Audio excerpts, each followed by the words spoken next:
3 दिवसांपूर्वी नगर जिल्ह्यात एक भयानक हत्याकांड उघडकीस आलं। लिव्ह इन मध्ये राहणाऱ्या एका तरुणाने आपल्या अल्पवयीन मैत्रिणीला अक्षरशः चेंदामेंदा करून मारले। ही घटना सांगतानाही अंगावर शहर येतात। अवघ्या 16.5 वर्ष वयाच्या कोवळ्या मुलीचा खून झाला। कारण होतं किरकोळ भांडण। किरकोळ भांडणातून हे राक्षसी कृत्य घडलं। विशेष म्हणजे या तरुणाने केलेल्या हत्याकांडानंतर या अल्पवयीन तरुणीचा मृतदेहाची विल्हेवाट लावण्यासाठी या तरुणाला त्याच्या वडिलांनीच मदत केली आहे। खुनानंतर या मुलीचा मृतदेह तब्बल 24 तासांनंतर एका गादीत गुंडाळून निर्जन जंगलात नेण्यात आला। तिथे पेट्रोल टाकून तो जाळण्यात आला। परंतु ही घटना पुढच्या 12 तासांच्या आत उघडकीस आलीच। आता हे पिता पुत्र दोघेही गजाआड आहेत। एका कोवळ्या जीवाला अक्षरशः तडफडून मारण्यात आलं। ही घटना जेव्हा उघडकीस आली तेव्हा नगरच नाही तर संपूर्ण महाराष्ट्र हादरलं। नेमकं कसं घडलं हे हत्याकांड आणि किरकोळ गैरसमज काय होता हेच आपण या व्हिडिओतून पाहणार आहोत। नमस्कार, मी अद्वैता आणि आपण पाहत आहात अहिल्यानगर लाईव्ह 24, नगरी घडामोडींचं परफेक्ट अनालिसिस। बुधवारी भल्या पहाटे अहिल्यानगर जिल्ह्यातील श्रीगोंदा पोलीस श्रीगोंदा वडाळी रस्त्यावरील निर्जन जंगलात फिरत होते। पोलिसांची टीम काहीतरी शोधण्याचा प्रयत्न करत होती। अर्थात काही मिनिटात त्यांना एका ठिकाणी धूर निघताना दिसला। पोलिसांनी तातडीने घटनास्थळ गाठत पाहणी केली। कापूस, गादी, लाकूड जळत होतं, परंतु या सगळ्या गोष्टींच्या आड एक मृतदेहही जळत होता। पोलिसांनी तातडीने पाण्याची व्यवस्था करून ही अर्धवट जळालेली डेड बॉडीचे काही अवशेष पाणी टाकून थंड केले।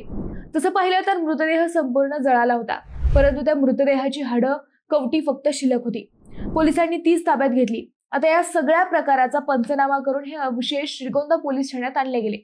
भल्या पहाटे पोलिसांनी हे सगळं केलं असलं तरी पहाटे व्यायामाला येणाऱ्या अनेकांना हा प्रकार समजला। त्यानंतर काही वेळातच संपूर्ण श्रीगोंद्यात या घटनेची चर्चा सुरू झाली। कुणाला तरी जाळून मारण्यात आलं होतं, शिवाय हा मृतदेह पेट्रोल टाकून जाळण्यात आला होता एवढंच श्रीगोंदेकरांना समजलं। हे सगळं भयंकर होतं। हळूहळू पोलीस या घटनेची एक एक कडी शोधू लागले। श्रीगोंदा पोलिसांना नगरच्या कोतवाली पोलिसांनी ही घटना सांगितली होती, शिवाय तातडीने वडाळी रस्त्यावरील जंगलात घटनास्थळी जाण्यासही सांगितले होते। कोतवाली पोलिसांनी श्रीगोंदा पोलिसांना सांगितलेली ही घटना खरी निघाल्यावर पोलीसही हादरले।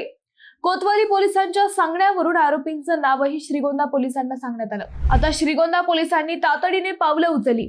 पोलिसांची एक टीम श्रीगोंद्यातील काळकाई चौकात गेली। तिथे एका घरावर छापा टाकण्यात आला। पोलिसांनी आरोपीला जागेवर पकडलं। संशयित आरोपी तरुण व त्याचा बाप घरातले रक्ताचे डाग पुसण्याचं काम करत होते। पोलिसांनी त्यांना रंगेहात तिथंच पकडलं। मृतदेहाची विल्हेवाट लावल्यावर हे बापलेक आता घरातील पुराव्यांचे नामोनिशाणही मिटवत होते, परंतु त्यापूर्वीच पोलिसांनी त्यांना जेरबंद केलं। तिथून या दोघांनाही श्रीगोंदा पोलीस ठाण्यात आणण्यात आलं। पोलिसांनी त्यांची 3rd डिग्री दाखवत मुख्य आरोपी पोपटासारखा बोलू लागला। पोलिसांनी दिलेल्या माहितीनुसार खून केलेल्या आरोपीचं नाव शुभम सुखदेव ओव्हळ होतं। श्रीगोंद्यातील काळकाई चौकात तो भाड्याने खोली घेऊन आपल्या मैत्रिणीसोबत राहत होता। त्याच्यासोबत त्याची 16.5 वर्षांची मैत्रीण त्याच्यासोबत लिव्ह इन रिलेशनशिप मध्ये राहत होती। या शुभम ओव्हळचे आई वडील हे अहिल्यानगर शहरातील केडगाव उपनगरात राहत होते। सोमवारी 15 जूनला शुभम व त्याची अल्पवयीन मैत्रीण यांच्यात किरकोळ वाद झाला। शुभम आपल्या मैत्रिणीच्या चारित्र्यावर संशय घेत होता। आपल्या मैत्रिणीचे आणखी कुणासोबत तरी संबंध असल्याचं खूळ त्याच्या डोक्यात होतं। सोमवारी या दोघांमधला हाच वाद विकोपाला गेला। त्यानंतर शुभमनं रागाच्या भरात आपल्या मैत्रिणीच्या डोक्यात लोखंडी रॉड मारला। त्यानंतर ती मैत्रीण बेशुद्ध पडली, परंतु तरीही शुभमचा राग शांत झाला नाही। त्याने बेशुद्ध पडलेल्या आपल्या मैत्रिणीच्या डोक्यात फरशी मारून डोक्याचा भुगा केला। त्यानंतरही त्याचा राग शांत झाला नाही। त्याने पुन्हा रॉडने मैत्रिणीला मारहाण सुरू ठेवली। या सगळ्या प्रकारात या अल्पवयीन मैत्रिणीचा जागीच मृत्यू झाला। थोडं भानावर आल्यावर शुभमला आपण आपल्या मैत्रिणीचा खून केल्याचं लक्षात आलं, परंतु आता तो सावध झाला। त्यानं तो मृतदेह गादीत गुंडाळून तातडीने खोलीला बाहेरून कुलूप लावलं व घराबाहेर पडला। त्यानंतर सोमवारी रात्री शुभमनं थेट केडगाव गाठलं। तिथे आपल्या आई वडिलांना घडलेला प्रकार सांगितला। आता आई वडीलही सावध झाले। शुभमच्या हातून रागाच्या भरात नको ते घडलं होतं, परंतु वडिलांनी दृश्यम चित्रपटातील बापाप्रमाणे आपल्या पोराला वाचवण्यासाठी एक आयडिया करण्याचं ठरवलं। मंगळवारी सकाळी शुभम व त्याचे वडील सुखदेव ओव्हळ हे श्रीगोंद्याला पोहोचले। तोपर्यंत शुभमनं आपल्या हातून घडलेलं कृत्य आपल्या नगरमधील मित्राला फोन करून सांगितलं।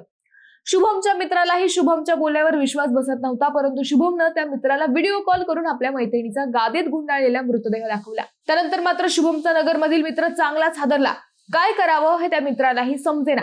पोलिसांना सांगावं तर आपला मित्र जेलमध्ये जाईल आणि शांत बसावं तर कधी ना कधी हा प्रकार उघड होईल।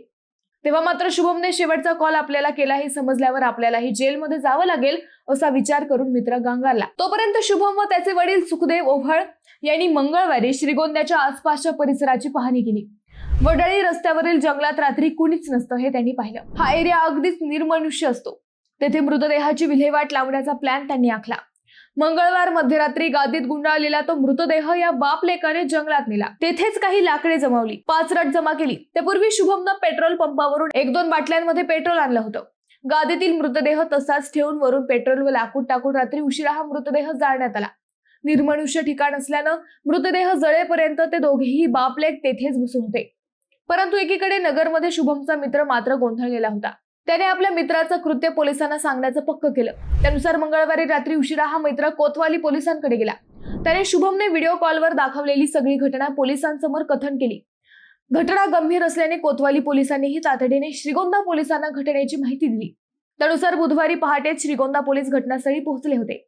हे सगळं अगदी दक्षिणात्य सस्पेन्स थ्रिलर पटासारखं होतं. सगळा कथानक अंगावर शहारे आणणारा होता. पोलीस जेव्हा वडाळीच्या जंगलात पोहोचले तेव्हा शुभम व त्याचे वडील तेथे नव्हते. मृतदेह जळल्यानंतर ते आता घरातील पुरावे नष्ट करण्याच्या कामाला लागले होते. परंतु पोलिसांनी एकदम टाइमावर एंट्री करून या दोघांनाही पकडलं. मुलीच्या आईने दिलेल्या फिर्यादीवरून श्रीगोंदा पोलीस ठाण्यात गुन्हा दाखल करण्यात आला होता. या गंभीर गुन्ह्याचा तपास उपविभागीय पोलीस अधिकारी डॉक्टर दिलीप टिपरसे करीत आहे. दरम्यान ज्या मुलीचा खून झाला ती आरोपी शुभम विरोधात 2 महिन्यांपूर्वी श्रीगोंदा पोलिसात तक्रार दिली होती. शुभम आपल्याला मारहाण करतो असं तिनं तक्रारीत म्हटलं होतं. परंतु श्रीगोंदा पोलीस ठाण्याच्या तत्कालीन अधिकाऱ्यांनी या तक्रारीकडे त्यावेळी दुर्लक्ष केलं. त्याच वेळी पोलिसांनी शुभमला समजावलं असतं तर आज ही घटना घडली नसती असं मृत तरुणीच्या आईचं म्हणणं आहे. या घटनेनं श्रीगोंद्यात एकच खळबळ उडाली आहे. मित्रांनो, तुम्हाला हा विषय कसा वाटला आम्हाला कमेंट करून नक्की कळवा.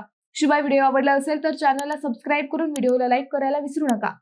पुन्हा भेटू नव्या विषयावर. तोपर्यंत धन्यवाद.